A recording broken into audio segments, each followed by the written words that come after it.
Shalom, sois béni. Toi, il ne faut pas prendre le péché de quelqu'un pour gourmander pour toi. Quand tu prends le péché de quelqu'un pour gourmander ton propre péché, ça devient grave. Et si ton péché ne te suffit pas, ton péché ne te suffit pas, jusqu'à tu vas prendre le péché de quelqu'un de venir mettre ça sur ta vie. Tu juges, tu dérives. Aujourd'hui, les chrétiens, ceux qui sont chrétiens, sont enfants de Dieu, ils sont là pour juger les sœurs, les prochains. Non, ça c'est un péché. Tu juges tes prochains. Voilà la différence entre toi et les païens. Toi, mais ton péché là, tu fais repentir que Dieu pardonne tes péchés. Et puis toi-même, tu gourmandes encore tes péchés. Ton péché ne te suffit pas, tu es dans la vie des gens, Aujourd'hui, les chrétiens sont tellement beaucoup exigeants, dénigrés, jugés. Tout ce qui est mauvais aujourd'hui dans le monde, tout ce qui est mauvais et mal vu, c'est dans l'église que ça se passe. L'église. Mais jamais ils sont dans l'église, ils n'ont pas la paix du cœur. Vous voyez, il y a les gens là, ils sont fatigués dans le monde. Ils sont fatigués dans le péché. Donc eux viennent se reposer en Christ, en Jésus. Eux viennent à l'église. Mais à l'église, quand ils vont venir, ça devient plus pur.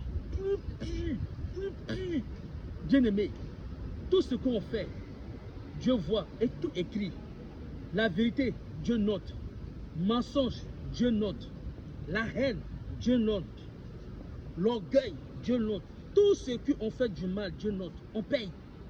Sauf que il y a beaucoup de personnes qui sont bloquées. J'ai pris, je ne comprends pas ma vie. Pourquoi ma vie est bloquée? Mais parce que toi-même, ton péché ne te suffit pas. Tu prends le péché des gens pour augmenter ton péché. Attends, ton problème est là. Tu ne te penses pas sur ton problème. Mais c'est la vie des gens qui t'intéresse. C'est la vie des gens qui t'intéresse. C'est pour ça que beaucoup de personnes qui prient ne sont pas exaucées. Et les chrétiens ont toujours le problème. Et toujours les chrétiens font repentance. Mais ils sont bloqués dans les mêmes conditions. Le mot change. Changer la mentalité, l'église. Changer la mentalité. Si vous connaissez tout, vous êtes dans la vie des gens, Dieu a dit ça, Dieu a dit ça. Dieu a dit ça, on ne dit pas non. Mais prends la vie le bon côté. Et quitte dans la vie des gens. Concentre-toi sur ta vie. Concentre-toi sur tes péchés. Laisse la vie, laisse le péché des autres. Toi, concentre-toi sur ton propre vie. Personne n'est parfait. Toi-même, tu n'es pas parfait. Tu sais ce que tu fais en privé.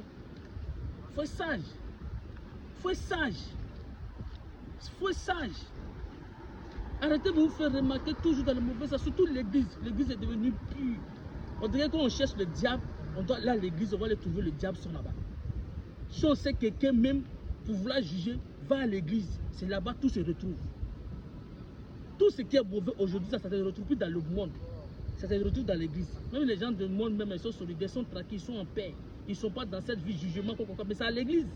Tout ce qui est mauvais vient à l'église. C'est pas bien. Changez vos vies.